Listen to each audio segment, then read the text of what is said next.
തൃശ്ശൂരിലെ കുതിരാനിൽ ജനവാസ മേഖലയിൽ ഇറങ്ങിയ ഒറ്റയാനയെ കാട് കയറ്റാൻ കുങ്കിയാനകൾ വന്നിട്ടുണ്ട്. വയനാട്ടിൽ നിന്ന് അല്പസമയം മുമ്പാണ് വിക്രം, ഭരത് എന്നീ കുങ്കിയാനകളെ കുതിരാനിൽ എത്തിച്ചത്. അതേസമയം ദൗത്യം ഇന്ന് ആരംഭിക്കാനിരിക്കെ പ്രദേശത്ത് ഇന്നലെ രാത്രി വീണ്ടും ഒറ്റയാൻ്റെ ആക്രമണം ഉണ്ടായി. 24 ആ ദൃശ്യങ്ങൾ ലഭിച്ചിട്ടുണ്ട്. നമുക്ക് ആദ്യം ആ ദൃശ്യങ്ങളൊന്ന് നോക്കാം.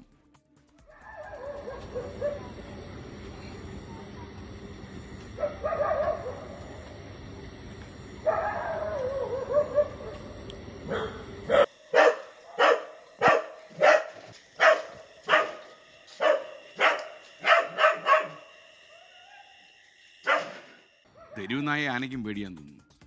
കുതിരാനിൽ നിന്ന് സൂരജ് സജി തത്സമയം ചേരുകയാണ്. Sooraj, good morning. ശരിക്കും നല്ല വിലസ് കാണല്ലോ നമ്മുടെ ഒറ്റയാൻ. വിവരങ്ങൾ പറയൂ. Good morning. Good morning.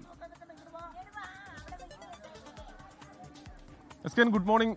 ഈ ഒറ്റയാൻ നല്ല വിരട്ടൽ എന്നല്ല, അതിനും അപ്പുറത്താണ് ഈ ഒറ്റയാൻ ഒപ്പിക്കുന്ന കാര്യങ്ങൾ. അതായത് ഒരു വാച്ചറെ തന്നെ കഴിഞ്ഞ ദിവസം ഈ ഒറ്റയാൻ ആക്രമിക്കുന്നു. അതിനുശേഷം ഈ പെട്രോളിങ്ങിനെത്തിയ വനംവകുപ്പിന്റെ ജീപ്പ് ആന ആക്രമിക്കുന്നു. അതിനിടയിലാണ് ഇന്നലെ ജനവാസ മേഖലയിലേക്ക് വീണ്ടും ആന എത്തുന്നത്. 4 തവണയാണ് ഇന്നലെ മാത്രം ആന എത്തിയത്. ആ സമയത്താണ് ഈ നായ ആനയെ കണ്ട് കുരയ്ക്കുന്നത്. കുരച്ചതോടുകൂടി ഈ ആന തുമ്പിക്കൈ ഉയർത്തി അവിടെ ഉണ്ടായിരുന്ന ഇരുമ്പ് തൂണ് അടിച്ച് ഒടിക്കുകയായിരുന്നു. എന്തായാലും വയനാട്ടിൽ നിന്ന് 2 കുങ്കിയാനകളെ എത്തിച്ചുകൊണ്ട് ഇപ്പോൾ ഈ ആനയെ കാട് കയറ്റാൻ ദൗത്യത്തിലേക്കാണ് വനംവകുപ്പ് കടന്നിരിക്കുന്നത്. വിക്രമും അതോടൊപ്പം തന്നെ 2 ആനകൾ, വരതും, അങ്ങനെ 2 കുങ്കിയാനകൾ എത്തിച്ചിരിക്കുന്നു. നേരത്തെയും ഇത്തരം ദൗത്യങ്ങളിൽ പങ്കെടുത്ത് പരിചയമുള്ള ആനകളാണ്. ആ ആനകളെയാണ് ഇപ്പോൾ എത്തിച്ചിരിക്കുന്നത്. എന്തായാലും ഈ പ്രദേശവാസികൾ നമുക്കൊപ്പം ചേരുകയാണ്. ഇന്നലെ മാത്രം 4 തവണ ഇവിടെ ഈ ആന എത്തി എന്നുള്ളതാണ് ഇവർ ചൂണ്ടിക്കാണിക്കുന്നത്. വലിയ പേടിയാണ്. പിന്നെ ഇന്നലെ ആരും ഉറങ്ങിയിട്ടില്ല. ഈ ദേശം മുഴുവനും ഉറങ്ങാതെ കാത്തിരിക്കുകയാണ്.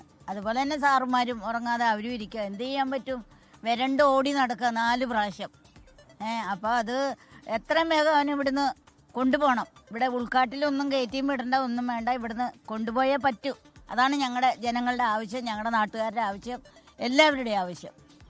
ഈ കുതിരാൻ തുരങ്കം വന്നതിന് ശേഷമാണ് ആന ഈ മേഖലയിലേക്ക്, അതായത് കുതിരാൻ മലനിരകൾക്ക് ഇപ്പുറത്തേക്ക് ഇറങ്ങി തുടങ്ങിയത്. ഇത് പഴയ പാതയാണ്. നമ്മുടെ ഇരുമ്പ് പാലം ഉൾപ്പെടുന്ന പഴയ ഗതാഗതക്കുരുക്കൊക്കെ നമ്മൾ ഒത്തിരി വാർത്ത റിപ്പോർട്ട് ചെയ്തിട്ടുള്ള ആ പാലമാണ്. പക്ഷേ ഈ തുരങ്കം വന്നതോടുകൂടി ആന ഈ ജനവാസ മേഖലയിലേക്ക് ഇറങ്ങി തുടങ്ങുകയായിരുന്നു. ഈ തുരങ്കം യാഥാർത്ഥ്യമായപ്പോൾ ആദ്യഘട്ടത്തിൽ തന്നെ ഈ ഫെൻസിംഗ് ഒന്നും സ്ഥാപിക്കാത്തതാണ് ഈ വന്യജീവികൾക്ക് ജനവാസ മേഖലയിലേക്ക് ഇറങ്ങുന്നതിലേക്ക് നയിച്ചത്. ഇന്നലെ ഈ ചേട്ടന്റെ വീടിന്റെ അടുത്താണ് ആന എത്തിയത്. അല്ലേ ഏട്ടാ? നിങ്ങളുടെ വീടിന്റെ അവിടെ സംഭവിച്ചത് ഇന്നലെ എൻ്റെ വീടിൻ്റെ അവിടെയാണ്. ഒരു 9:30 ആയപ്പോഴത്തേനും ആദ്യ ട്രിപ്പ് ആന വന്നു. അത് കഴിഞ്ഞ് രണ്ടാമത്തെ ട്രിപ്പ് ഒരു അരമണിക്കൂറിനുള്ളിൽ തന്നെ വീണ്ടും വന്ന് എൻ്റെ വീടിൻ്റെ അതിൽ വന്ന് പട്ടി കുറച്ചതുകൊണ്ട് പട്ടീനെ ഓടിച്ച് എൻ്റെ വീടിൻ്റെ അവിടേക്ക് ശരിക്കും ആന കയറി. ഞങ്ങളൊക്കെ പേടിച്ച് വിറച്ച്. പിന്നെ അത് കഴിഞ്ഞ് പിന്നെ ഒരു 3-ാം ട്രിപ്പും ആന വന്നു. അത് കഴിഞ്ഞ് ഞങ്ങളെല്ലാവരും, ഈ നാട്ടുകാരെല്ലാവരും ഉറക്കളച്ചിരിക്കുകയാണ്. പിന്നെ വന്നത് 4-ാമത്തെ ട്രിപ്പ് വന്നത് 3 മണിക്കാണ്. 3 മണി കഴിഞ്ഞു വരുമ്പോൾ. അപ്പോൾ കുറേ പേരൊക്കെ ഉറങ്ങി. അപ്പോൾ രാവിലെ ഇപ്പോൾ കുങ്കിയാനകളെ കൊണ്ടുവന്നിട്ടുണ്ട്.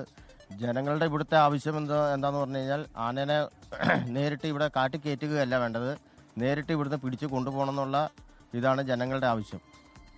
എന്തായാലും അവർ പറയുന്നത് ആനയെ പിടികൂടണം എന്നുള്ളതാണ്. വനംവകുപ്പ് ഇപ്പോൾ ഉദ്ദേശിച്ചിട്ടുള്ള ഒരു പ്ലാൻ ഈ ഭാഗമാണ്. വാഴാനി ഈ വനമേഖല വരുന്നത്. ഈ വാഴാനി വനമേഖലയിലേക്ക് ആനയെ താൽക്കാലികമായി തുരത്തുക എന്നുള്ളതാണ്. എന്തായാലും ദൗത്യം ഇന്ന് വൈകുന്നേരത്തോടു കൂടി ആരംഭിച്ചേക്കും. S K, thank you. സൂരജ് സജിയാണ് കുതിരാനിൽ നിന്ന് വിവരങ്ങൾ ശേഖരിച്ച്. എന്തായാലും ഈ ആനയെ പിടിച്ച് അവിടുത്തെ ജനങ്ങൾക്ക് സമാധാനം ഉണ്ടാക്കിയേ പറ്റൂ. ലോകത്തെവിടെയായാലും ഏത് സമയത്തും 24 വാർത്തകളും ഓഗ്മെന്റഡ് റിയാലിറ്റി പാക്കേജുകളും എക്സ്പ്ലെയിനറുകളും വിശദമായി കാണാൻ ഞങ്ങളുടെ യൂട്യൂബ് ചാനൽ നിങ്ങൾക്ക് സബ്സ്ക്രൈബ് ചെയ്യാം.